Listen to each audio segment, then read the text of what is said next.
Boa noite, pessoal. Hoje a gente vai falar sobre intestino irritável, né? A síndrome do intestino irritável. E para falar da síndrome do intestino irritável, a gente não tem como não falar do intestino. A gente não tem como não falar que a gente precisa ter muita atenção com tudo que se refere a questão de o alimento, desde que ele entra na nossa boca, nossa digestão, absorção, todas essas coisas, né? E para isso eu trouxe a Gabriela, que é nutricionista. A Gabriela já está por aqui, vamos ver se a Gabriela, vamos colocar a Gabriela aqui. Vamos chamar a Gabriela para participar. Em seguida ela já está entrando aí para falar hoje de síndrome do intestino irritável. Você sabe que eu gosto de falar muito sobre intestino. Eu trouxe hoje a Gabriela aqui para falar comigo, para a gente fazer esse bate-bola. Olá, Gabriela, tudo bom? Olá, tudo bem? Boa noite, pessoal. Então, pessoal, depois, pessoal, se alguém aí se tiver tudo bem com o nosso som, com o nosso vídeo aí, depois comenta aí embaixo, tá tudo certo. Se alguém vê que tá alguma coisa errada, o som tá ruim, também coloca aqui embaixo. Se quiser fazer perguntas a qualquer momento, né, Gabriela, faça as perguntas que a gente vai dando possível ao tempo já responder as perguntas de vocês. Tem muita gente que tem dúvidas sobre intestino, então manda bala. Hoje a conversa é sobre intestino, sobre síndrome do intestino irritável. Mas primeiro eu queria que a Gabriela contasse um pouquinho da sua história para nós aí. Conta aí, Gabriela.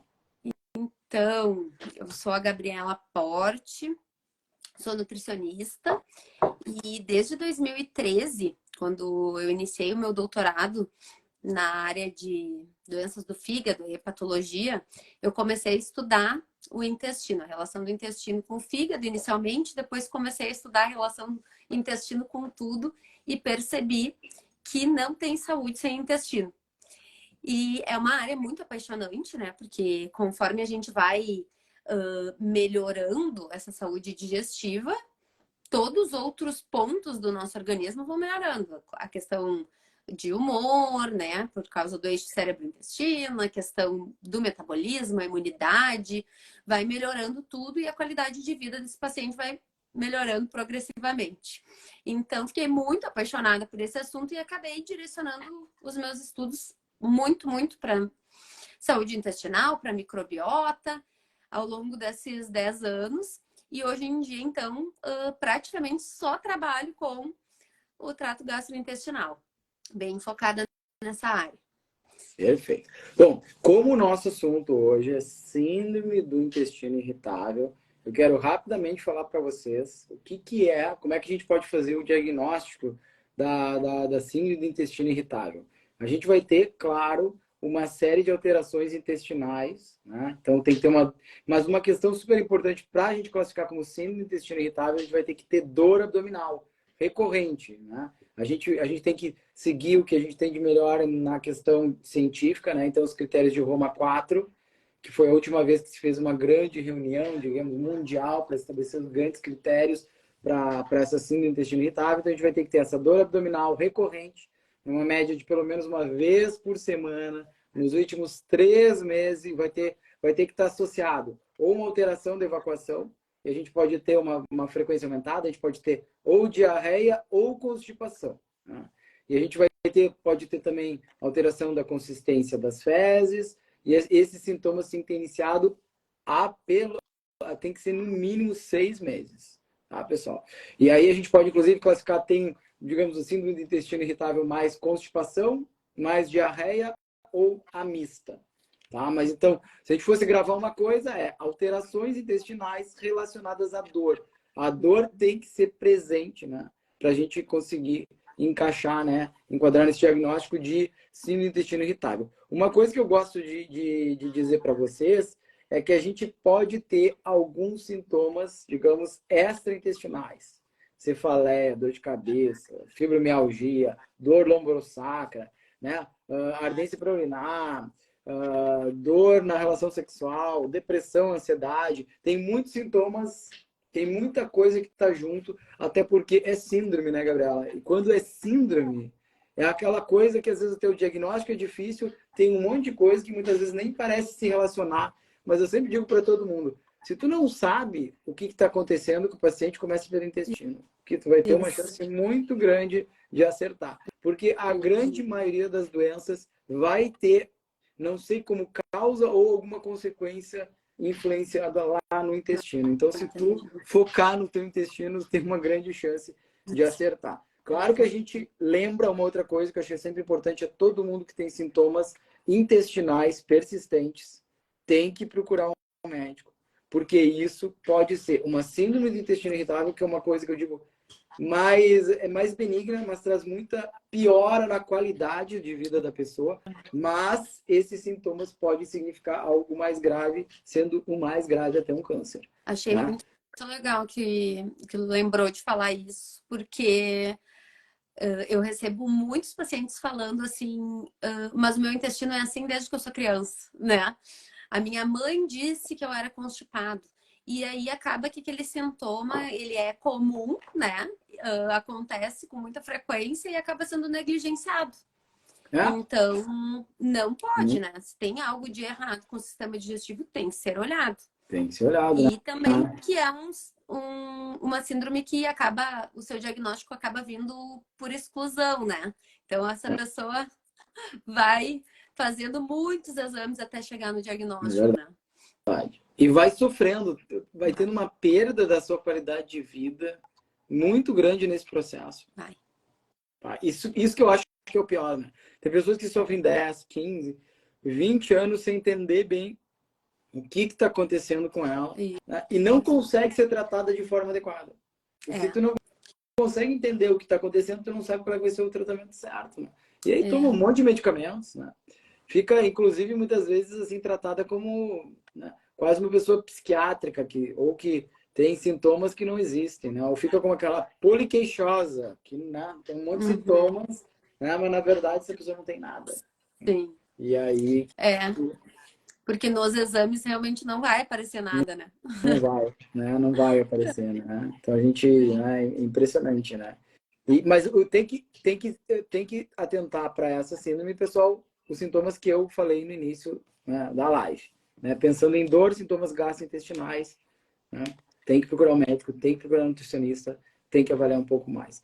Bom, mas quando a gente tem, né, com certeza, né, Gabriela, alguns medicamentos, algumas coisas que podem ser utilizados. Mas a nossa live, a nossa temática é o que você pode fazer, né? O que você pode fazer e o que através do poder que existe na alimentação e nutracêuticos, outras coisas que a gente pode utilizar, né, para melhorar esses sintomas que diminuem muito a qualidade de vida.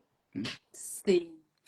Então, como a gente estava conversando ali nos bastidores, né, doutor Rui, eu tenho trabalhado muito a questão do comportamento alimentar, assim, eu acho que é ponto um, né?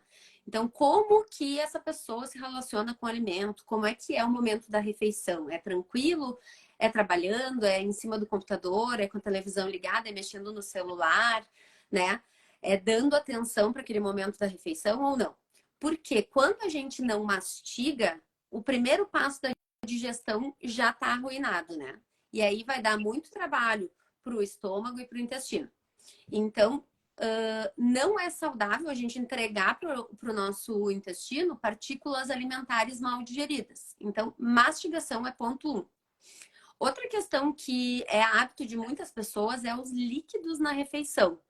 Então, quando a gente toma líquido junto com a refeição, a gente está diluindo o nosso suco gástrico, ele fica menos eficiente, a digestão fica pior, o intestino acaba sofrendo também. Bom, isso é a questão, né, do comportamento no momento da refeição.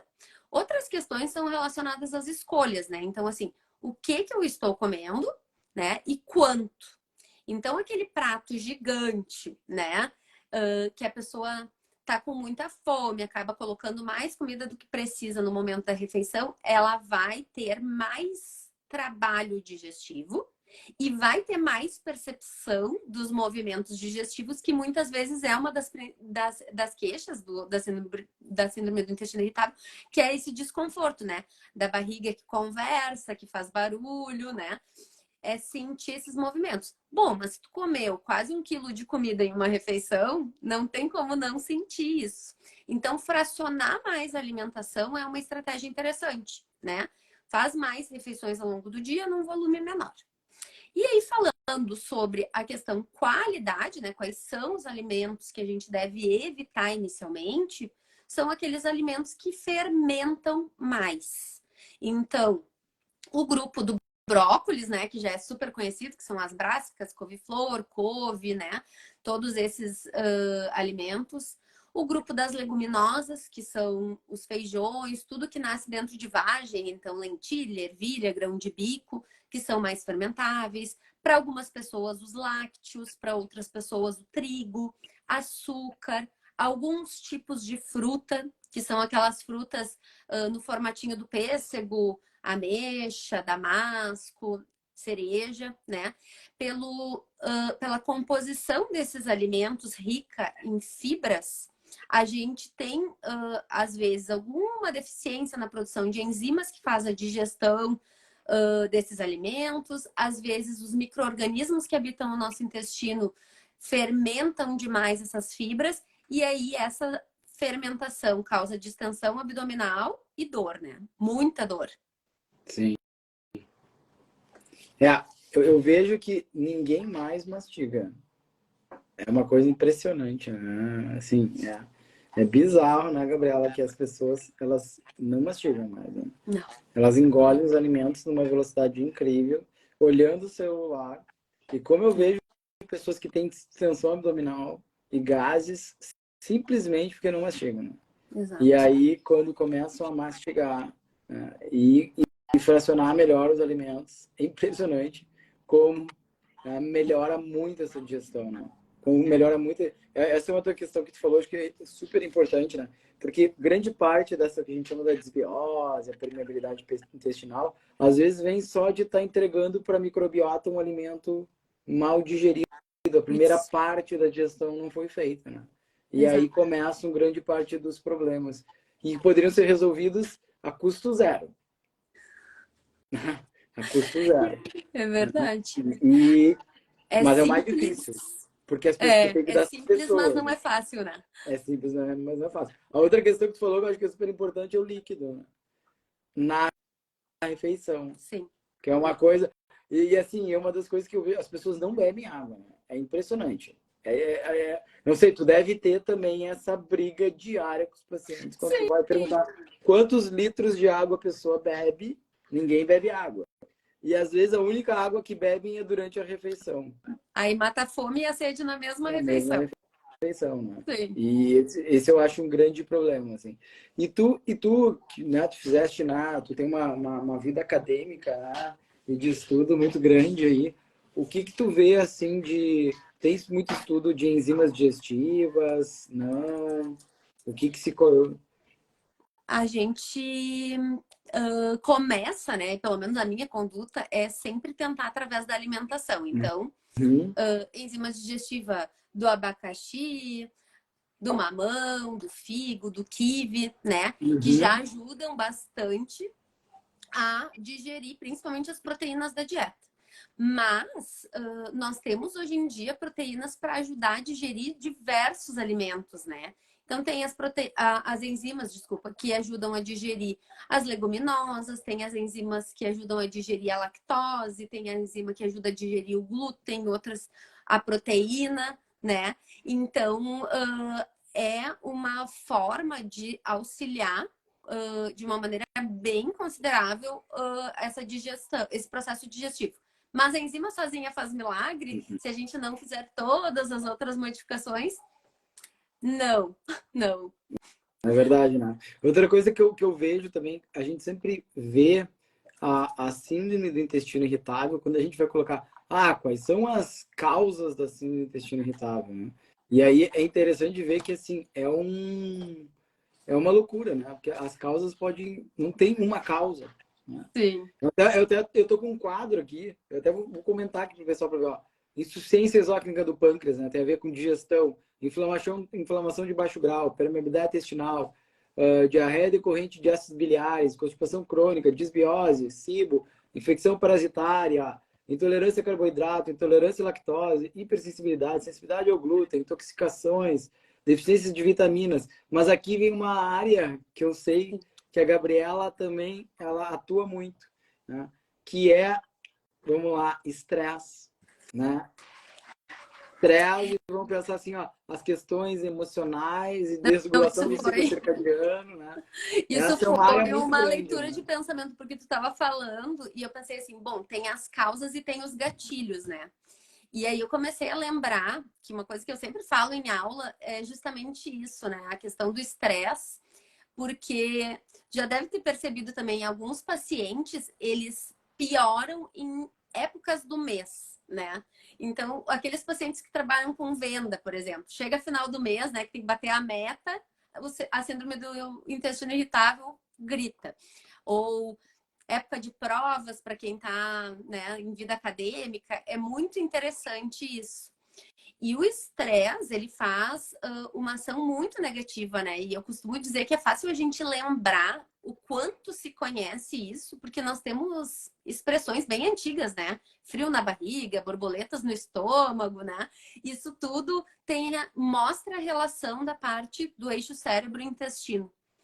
E quando a gente não dorme bem, né? Quando o nível de estresse está muito alto, ansiedade, né? O Brasil está entre os top 10. Então a gente sabe que quando está liberando cortisol, que é o hormônio do estresse, o nosso sistema digestivo todo fica impactado. Então, a produção de enzimas pode ser comprometida, a produção hormonal pode ser comprometida e a comunicação entre os neurotransmissores, né, que fazem esse peristaltismo, por exemplo, que são os movimentos intestinais para quem tem principalmente a questão da constipação, mas também quem tem a aversão de síndrome do intestino irritável e de diarreia, que fica com um hiperestímulo do peristaltismo, né? Isso tudo tem relação com o estresse. E a gente pode controlar essa produção de cortisol dormindo mais cedo, né? Tendo um sono de qualidade, acordando mais cedo, usando plantas que ajudam a, né, tem uma ação calmante, como camomila, aquelas plantinhas de vovó mesmo, né? Erva doce, maracujá, ajuda a ter essa ação mais calmante. E o que faz com que a gente tenha uma melhora no nosso sistema digestivo, uma melhora no intestino e reflete em uma melhora do estresse também, né? Então é um Sim, ciclo que só traz benefícios. é um ciclo, né? Eu estava em São Paulo num congresso de microbiota no final de semana e uma das palestras eu achei muito interessante que o palestrante era um psiquiatra, ele falou que uma das coisas que mais tem estudo que modula a microbiota é exercício físico. Olha, Olha, interessante, né? sim. Que interessante, né? E outra coisa que a Magda que está perguntando se a serotonina no intestino chega é a mesma do cérebro, é a mesma, Magda. Quase 80, 90% da serotonina é produzida no intestino, mas a maioria é consumida no intestino mesmo, né? Então, um pouquinho vai pelo nervo vago até o cérebro, mas a serotonina do intestino é para o intestino, né? Porque ela tem tudo a ver com o peristalse, né? A serotonina é super importante para esses movimentos peristálticos do próprio intestino, né? E se tu tá inflamado, tu não vai fazer muita serotonina no teu intestino e vai causar, né, muitos problemas, né? Então, por isso que eu digo hoje que tem muito paciente que chega querendo o probiótico. A gente até conversou um pouco sobre probióticos, né? Uhum. A pessoa quer saber do probiótico e do fitoterápico, né? Já quer saber do... Mas ela não quer saber de mastigar, não quer saber de mudar em alguns hábitos, não quer deixar de dormir tarde, não quer fazer exercício, né? E o mais difícil talvez de tudo, mas talvez o mais importante é mudar comportamento e pensar na saúde mental, no estresse, na ansiedade, quais são os teus gatilhos que provocam isso. Né? Eu tenho uma paciente que ela, olha só que interessante, ela teve muitos problemas intestinais a vida toda. Aí ela conseguiu sair do emprego que eu acho que não era o que ela queria. Sim. E aí ela conseguiu mudar de emprego, e quando ela mudou de emprego, ela mudou a vida dela. Sim. Ela continuou fazendo a mesma coisa, sabe? Os hábitos da suplementação era a mesma. Mas ela, por estar num lugar diferente, o intestino dela começou a funcionar melhor, ela conseguiu emagrecer, Tira o ela conseguiu estresse. dormir melhor, o estresse, né? Então, como é importante a gente também estar num lugar onde a gente gosta, onde as pessoas gostem da gente, onde a gente goste das pessoas. É aquela síndrome da segunda-feira, né? Assim, né, Gabriela? Sim. Ou do domingo à noite, né? Se domingo à noite tu começa a ficar ansioso porque vai começar a semana, ou porque tu vai ter que enfrentar aquelas coisas de novo, tá errado, tu tem que rever a tua vida. Eu sei que nem sempre é fácil, né? Mas assim, tem tudo a ver com o nosso intestino, as nossas emoções e como a gente lida também, né, Gabriela? Não sei. Sim. Mas tu que trabalha muito com essa parte emocional, né? A gente estava conversando sobre isso. Sim. Me conta um pouquinho do teu trabalho nessa área também. Então, assim, ao longo desse tempo, né, tudo que ainda cabe dentro da nutrição, para eu não invadir a área da psicologia, eu tento ir aplicando com os pacientes, né? Então, essa conscientização, né, de que a mudança de hábito, ela tem que estar atrelada à questão, achei muito boa a tua colocação, né, de eu estou fazendo o que eu gosto, eu estou no lugar que é agradável, eu tenho um autocuidado, né? Percebo que mereço isso, né? E ao mesmo tempo entender a importância da redução do estresse e quais são as ferramentas que essa pessoa usa para reduzir o estresse. Então, a atividade física traz benefício inúmeros e é um dos principais, né? Uma das principais estratégias para redução de estresse. E vai nos ajudar na microbiota, vai ajudar o intestino a funcionar melhor, né? Vai trazer vários outros benefícios para todo o organismo. E trabalhar com a pessoa, assim, a questão das escolhas conscientes. Então, assim, eu estou escolhendo a hora que eu acordo, eu estou escolhendo o que eu coloco no meu carrinho de supermercado, eu estou escolhendo aquilo que vai dentro do meu prato, ou eu simplesmente, né? Eu tenho muitas pessoas que trabalham em hospital. E eu brinco que o Uhum. pessoal que trabalha em hospital, ele cuida, mas ele se adoece, né? Porque é aniversário todo dia, é cafezinho em excesso, né? Então, assim, eu brinco bastante com esse assunto, mas é um assunto sério, né? Que é a questão de só porque tem eu preciso comer, né? Só porque tem torta todos os dias lá na salinha onde eu faço confraternização com os meus colegas de trabalho, eu preciso comer, né? Então, entender, né, que essa questão do comportamento, ela exige que a gente faça escolhas conscientes o tempo todo, né? E a questão de estar em um ambiente onde é estressante, eu já reconheço isso, talvez, bem como tu colocou, seja uma mudança gigantesca, mas tenha que partir daí. Porque às vezes o meio, o emocional é que tá adoecendo o nosso corpo, né? Que é o que se chama de somatização. Mas eu também vejo que muitas vezes a pessoa não tem como mudar o ambiente. Isso é um problema também, né? Porque às vezes, né, é muito fácil eu falar, né? Eu não quero deixar isso também, né? É muito fácil eu falar, então Sim, muda de emprego, muda de família. Não dá, né? não dá.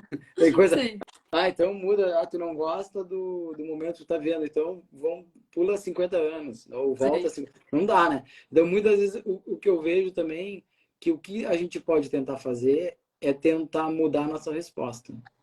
Porque eu estudo muito sobre estresse, né? E é interessante que tem estudos com gêmeos idênticos que tiveram a mesma exposição, de repente, a pais abusivos, de todas Uhum, as formas. Um encarou aquilo como uma força para crescer e não ser igual, e o uhum. outro levou aquilo como uma vítima e nunca conseguiu fazer nada e teve uma série de problemas emocionais e físicos, porque sempre disse, eu sou assim porque meu pai era abusivo, então eu não mereço nada, e o outro, eu sou o sucesso porque o meu pai era abusivo e eu não quero ser igual a ele. Sim. Então, um grande problema que eu vejo é a resposta que eu tô dando, né? É a Como eu forma como interpreto lida aquele com a situação. estresse? Como é que eu lido com aquele estresse? Que é uma coisa que é muito complexo, né? Mas por isso que eu sempre falo, e aqueles pacientes que têm muitos problemas intestinais também tem que estar atentos, que podem ter alguns gatilhos estressores emocionais, mas que a ajuda de um profissional da área da saúde mental também pode fazer uma grande diferença. Então, esse é o convite, né? O que eu faço a todo paciente que tem muitos sintomas gastrointestinais, que tem síndrome do intestino irritável, além, é claro, que é fundamental ter o controle, né, ter um acompanhamento nutricional, é também, no mínimo, fazer uma avaliação com um profissional da área da saúde mental, com um psicólogo, com um psiquiatra, para avaliar essa área que eu vejo que ajuda muito a ter uma melhor resposta do paciente. Porque não é só comer bem, não é só mastigar bem, né? Tem que ter. É difícil, né? Tem que dormir bem, tem que fazer exercício físico, tem que, né, cuidar da parte emocional, espiritual e mental. Não é fácil, né, Gabriela? Acho que não é fácil, mas eu acho que a gente tem que deixar essa mensagem do possível. É possível. É. E eu acho que quando a gente fala, né, e despeja assim esse monte de possibilidades e de estratégias, né, e como melhorar a saúde como um todo, pode até ser um gatilho para síndrome do intestino irritável, porque assim, por onde eu começo, né? Minha vida tá toda errada, então eu acho que eu não vou nem começar, porque, né, não tem, uma meta muito distante. E aí o que eu gosto bastante de trabalhar também é a questão de colocar metas reais a curto prazo, a médio prazo, entender que essa melhora é um processo, é algo, né, que deveria ser definitivo, então que leva um tempo e que não precisa ser realizada toda ao mesmo tempo. Né? Então, eu vou consultar com o médico, eu vou consultar com o nutricionista, eles vão me ajudar a estabelecer essas metas, conseguir tomar um copo de água a mais por dia já está cumprindo uma meta, né?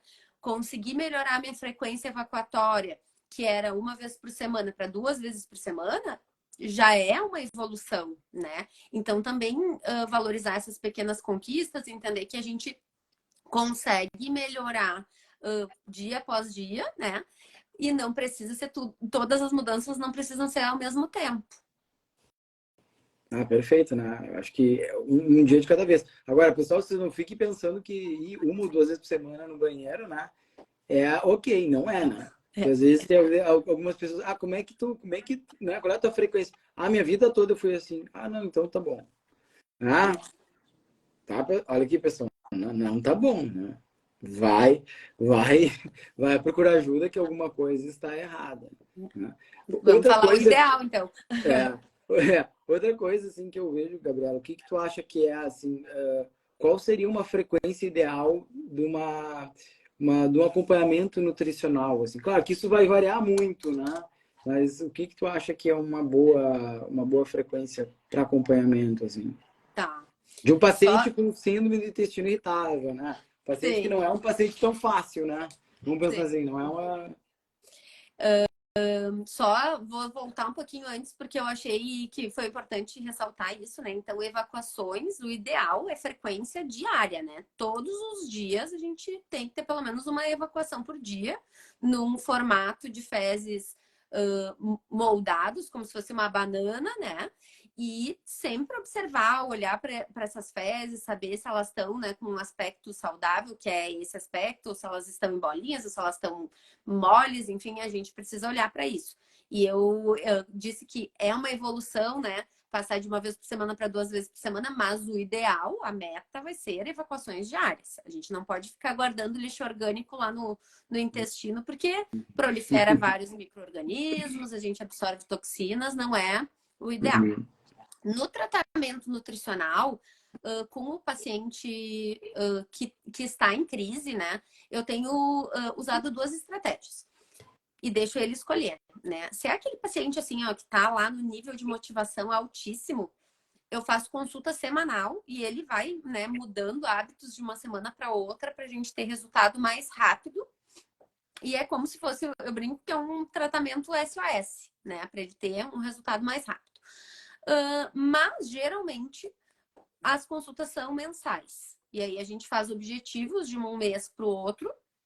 Eu tenho trabalhado com os pacientes também que eles voltem todos os meses, né? Então eu faço um plano lá anual para que eles não desistam do tratamento, porque senão às vezes a gente precisa voltar lá do início, quando eles desaparecem, e sabe como é que é, né, doutor Rui?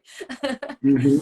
Eles É, desaparecem, a gente perde tudo que foi feito. Então, o objetivo é que tenha uma sequência no tratamento. perfeito. Eu acho que é.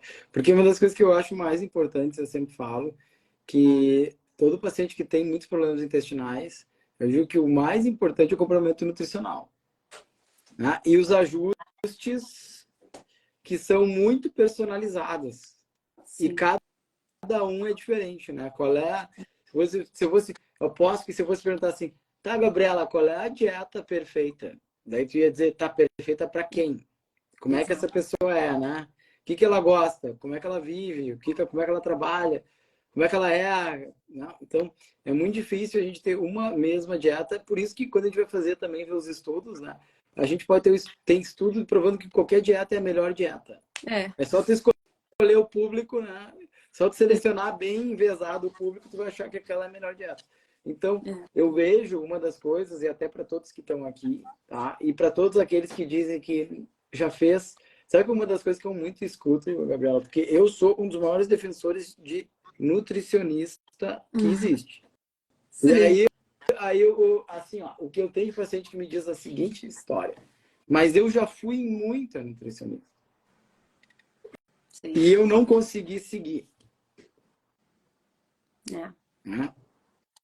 E eu Muito. não estou aqui falando, pelo amor de Deus, eu não estou aqui falando das nutricionistas. Não é o problema das nutricionistas.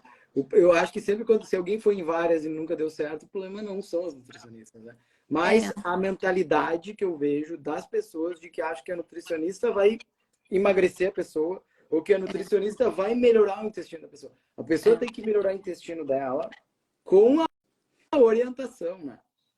É. E com a guia, né? O nutricionista é um guia que vai te ajudar a Exatamente. descobrir, né, por qual é o caminho que é melhor. Né? Eu sei que tu falou, às vezes pode ser o glúten, às vezes pode ser as proteínas Uhum. do leite, às vezes pode ser um outro alimento, pode ser o açúcar, né? É. Tantas coisas que podem dar problema, né? Mas para que pelo menos para que essa parceria funcione, vai ter que ir algumas vezes, né? É. Muito bom. É bem isso, né? Eu falo muito para os meus pacientes, eu não estou aqui no papel de fiscal de quem fez e que não fez o que eu sugeri. Eu estou aqui como facilitadora, né? Então, se uma estratégia que eu propus e achei que pudesse dar certo para aquele paciente não funcionou pela rotina, pela preferência, do paladar, sei lá, né? Meu momento de vida não funcionou, a gente vai pensar juntos numa outra estratégia para que funcione. Agora, se o paciente não volta, vai ficar essa lacuna, né? Será que teria funcionado? Será que não teria? Às vezes eles não voltam porque ficam com vergonha, que não cumpriram aquilo que foi falado. Eu não tô aqui com o papel de cobrar, né? E sim de ajudar ele a ir conduzir nesse processo. E realmente cada organismo responde de uma forma diferente. Então, é muito angustiante para o paciente, porque assim, ele já percorreu gastro, prócto, ele fez teste de tolerância à lactose, ele fez rastreamento para doença celíaca, ele fez doença inflamatória intestinal, ele fez a eco, endoscopia, colonoscopia e Colonoscopia, chegou à tudo conclusão de que normal. ele não tem nada, né? Aí, aí, Só aí pode até chegar e dizer, olha, tu tem que ir pro psiquiatra porque teu problema é, é mental, tu tá com é, uma doença mental. e Né? muitos Então, recebem exatamente esse feedback, né? E aí só é a síndrome do intestino irritável. E daí eles chegam para o nutricionista me dizendo assim, o que que eu posso, o que que eu não posso comer. Só que cada organismo responde de uma forma. Então eu tenho paciente que não pode comer banana, né? E quanto que a gente vai suspeitar em primeira consulta que é a banana, né? Tem paciente que não pode comer carne vermelha, tem outro paciente que não pode comer alimentos que são saudáveis, né? Então, uhum, que não pode comer ovo para aquele paciente. Então, é um processo. E é um pouco cansativo, às vezes dá vontade de desistir, mas para quem persiste, o resultado é muito maravilhoso e é definitivo, porque daí a pessoa já começou a entender o que faz bem para o seu organismo e sabe fazer as melhores escolhas. Então, independente do momento de vida que ela estiver vivendo, ela vai saber conduzir a alimentação, os hábitos, para sofrer menos com as consequências. Porque também perguntam bastante, talvez para ti também, tem cura a síndrome do intestino irritável, doutor? Né? Não tem cura, né? Não tem. Não tem. E a outra coisa que eu acho muito interessante é que, da mesma forma que a nossa microbiota intestinal ela muda rapidinho, então, assim, isso é uma coisa boa, né? Tá com o intestino ruim. Se tu mudar para valer, rapidamente tu consegue Sim. ter efeitos muito interessantes. Só que ao mesmo tempo que a gente consegue ter um bom efeito se muda, isso vale para piorar também. Né? Então tem muitas pessoas que fazem assim, né? Tem uma dieta boa na semana, aí no final de Sim. semana tem aquela dieta ruim, e ele tá sempre numa montanha-russa, né? Bem ruim, bem ruim, bem ruim. E é uma coisa muito interessante que, principalmente no paciente com síndrome do intestino irritável, uma vez que tu identifique quais são os gatilhos para ele, infelizmente, né? Sim. Esses alimentos eles vão ter que ficar muito restritos, né? É. Não vai adiantar, né? Se a banana é uma coisa que é um alimento bom, né? Que se Sim. para ele não é bom, não adianta, né? É. Eu ouvi de um paciente, achei muito bonita a frase que ele me falou. Ele me disse assim: agora, Gabriela, eu escolho respeitar o meu corpo. É uma escolha, né? Tá todo mundo lá comendo a lasanha de queijo, tomando vinho, né? E comendo de sobremesa uma coisa lá com leite, chocolate. Ele não vai poder, É, né? Ou ele vai comer um pedacinho, ou ele vai é, escolher só é isso tomar o aí, vinho, ou ele vai né? comer só a sobremesa, porque senão ele sabe que ele fica 3, 4 dias passando muito É, mal. É uma escolha, né? perfeito, E essa né? E o paciente. tolerância, ela pode ir aumentando ao longo do tempo, né? Algo que também é um pouco animador. É isso mesmo. A partir do momento Melhora. que tu vai melhorando, tu vai deixando o teu Uhum. intestino mais resiliente, vamos deixar uma palavra bonita, ele também Isso, consegue aguentar alguns pequenos, né, as pequenas agressões. Uma outra isso. coisa que eu vejo é que todas essas pessoas que têm o síndrome do intestino irritável, elas tendem a ter essa resposta ao estresse mais exagerada. E Sim. quando a gente está num período mais estressante, a gente tende a reagir mais, o intestino reage mais. Na É, pessoa que tem síndrome do intestino irritável, eu digo, reage 10 vezes mais, né? é. Então, quando eu vejo muitos pacientes que se conhecem, eles sabem. E eu, nessa época que eu estou trabalhando bastante, ou final de trimestre, quando eu estou fechando as minhas metas, eu Uhum. sei que eu não posso sair da dieta. Né? Isso. Ah, eu briguei com meu marido. Eu sei que nessa época que eu estou meio brigado, eu não posso sair da dieta, porque se eu sair, vai dar ruim. Né? Uhum. Exatamente. Ou final do ano, assim, perto do final do ano, que as pessoas estão um pouco mais ansiosas, ó, e ainda tem as festas, né, de final de ano, Sim. ela sabe, para se eu sair, eu sei que eu vou ficar ruim. Tá? Então, assim, tem esse autoconhecimento de entender na síndrome do intestino irritável que as pessoas, quando estiverem mais irritadas ou mais estressadas, é o momento que elas precisam cuidar mais né, do que comem, porque quando tá, Uhum. o estresse vem, né? Quando a gente É. vai pensar naqueles instintos de luta ou fuga, quando a gente quer sobreviver, a gente não está pensando em digerir.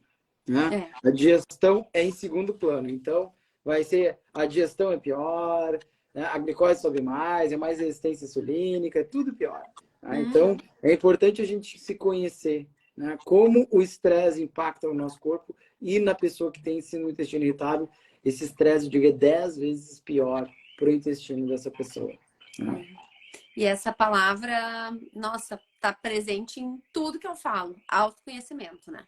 É entender como seu organismo funciona, como é que a sua parte emocional funciona e se respeitar, né? O que que eu preciso quando eu estou dessa forma, né? E tu E aí vai trabalha, e Gabriela, trabalha com alguma coisa de mindfulness ou alguma outra questão que nessa parte mais emocional, assim, trabalha alguma coisa com os pacientes? sim, sou obrigada a trabalhar sobre isso, senão não tem como, né? Na nutrição a gente chama de mindful eating, né? Que é o comer consciente. mas que é derivado do mindfulness, né? Que é Uhum. o atenção Tem plena. plena. E aí é justamente aquilo que a gente estava falando lá no início, né? É explorar todos os sentidos, é mastigação, é estar presente no momento da refeição e no momento da escolha do alimento, né? Então, quando a gente escolhe o alimento, quando faz a lista de compras, quando vai no supermercado, quando vai no buffet, colocar o alimento no prato, né? Quando tá escolhendo o cardápio do almoço, da janta, isso é atenção plena, né? E aí, no momento da refeição, a gente também tem que praticar isso. E aí, se conectar com o seu corpo para entender, estou com fome? Essa fome é física ou é emocional?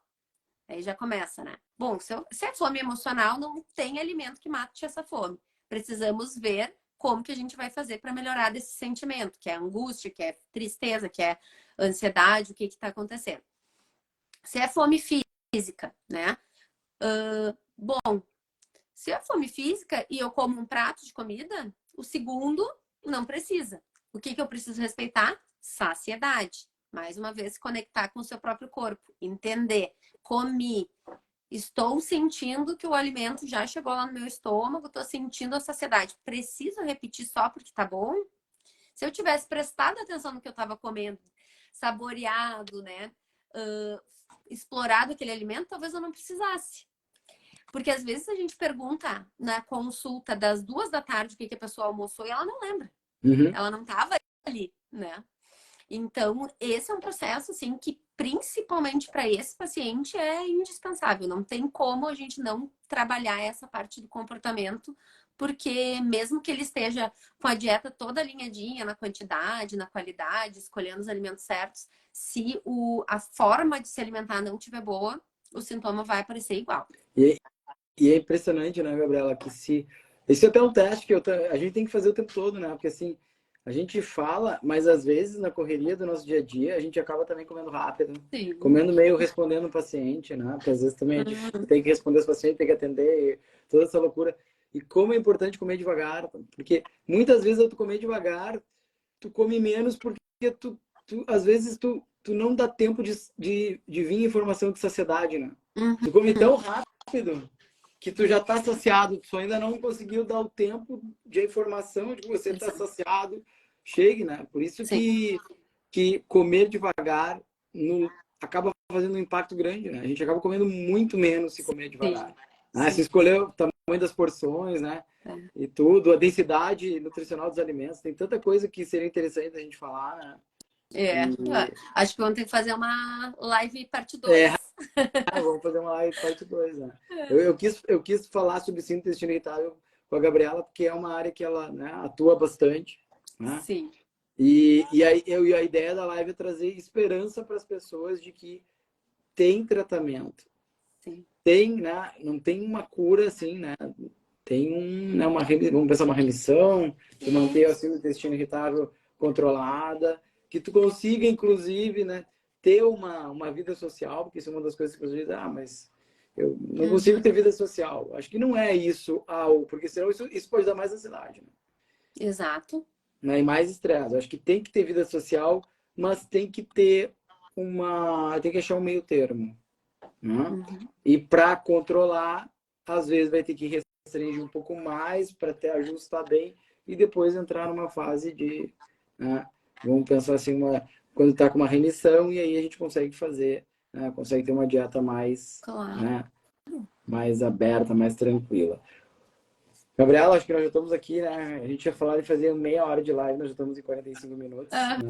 Então, eu gostaria que tu fizesse um fechamento, né? E dar um resumo do que tu acha que é mais importante para aquela pessoa que está com síndrome do intestino irritável, o que ela precisa fazer. Sim, então tive diagnóstico agora, né? Por onde começo? Muito importante consultar com alguém que tenha expertise nessa área, né? E que faça a orientação na questão de comportamento, como a gente acabou de falar, né? Então, olhar para a parte de mastigação, evitar o líquido na refeição, estar presente no momento da refeição. sobre excluir determinados alimentos, né? Se for para iniciar excluindo alimentos, que eu acho que não é por aí o caminho, mas tô lá sozinho, quero começar, começa excluindo aqueles que fermentam mais. O grupo do brócolis, do feijão, excesso de açúcar, né? Aqueles alimentos que agridem a nossa mucosa, como café, chimarrão, álcool. Tentar melhorar o nosso processo digestivo através das enzimas. Então, pode usar mamão, abacaxi, figo, kiwi, que são as fontes naturais de enzimas digestivas, né? Chazinhos digestivos também ajudam bastante, aqueles que a gente conhece bem, né? Então, gengibre, camomila, hortelã, boldo, vão auxiliar um Adoro, pouco nesse... adoro. Eu sempre tomo um chazinho, adoro chá. E fazem uma função maravilhosa, né? Maravilhoso. Praticamente de graça. E o controle do estresse, que é algo que não tem como não fazer na síndrome do intestino irritável e que daí a gente vai, né, usando as estratégias que tem, consultando, se for possível, consultando com alguém da área de saúde mental. E eu vou dizer, eu vou puxar para minha brasa, que eu adoro falar sobre sono e não tem que fazer exercício, né, pessoal? Tem que fazer exercício, tem que dormir bem, tem que ter uma rotina de sono, né? Isso é Exatamente. fundamental, não tem como você fugir disso. Então, eu queria deixar a minha mensagem final para você que tem síndrome do intestino irritável e não está conseguindo controlar, tem esperança, né? O acompanhamento nutricional para um paciente com síndrome do intestino irritável é obrigatório, na minha visão, para ter um bom controle da doença. E por quanto tempo vai fazer o controle nutricional? Por quanto tempo você quiser ficar bem. Ponto final. Ou seja, para o resto da vida. Porque aí vai ter alguém te ajudando e te orientando, te guiando de como você percorrer esse caminho, esse trilho da vida, porque a vida muda e os teus desafios mudam e às vezes os alimentos que não te fazem tão bem podem levemente mudar um pouquinho nesse processo, né? É verdade. Tá bom, pessoal? Eu queria agradecer muito a Gabriela por ter aceitado o meu convite de participar dessa live. Avisar a todos vocês que essa live vai ficar salva aqui no Instagram e também depois eu vou colocar ela lá no meu YouTube, Dr. Rui Ramos, para quem quiser depois ver no YouTube e mandar essa live para aquela pessoa que tem síndrome do intestino irritável ou para aquela pessoa que tem sintomas intestinais inexplicáveis e que ninguém descobre o que tem que pensar em síndrome do intestino irritável também. Tá bom, pessoal? Tá bom. Muito obrigada pelo convite. Foi um bate-papo maravilhoso. Acho que quem está aqui já pode começar hoje a ter um pouquinho mais de qualidade de vida. Isso aí. Boa Tá bom, noite. pessoal? Boa noite a todos. Uma semana abençoada a todos. E na próxima segunda-feira, às 20h30, voltamos para mais uma live. Maravilha. Tchau, tchau. Boa noite, Gabriela. Boa noite a noite. todos. Tchau.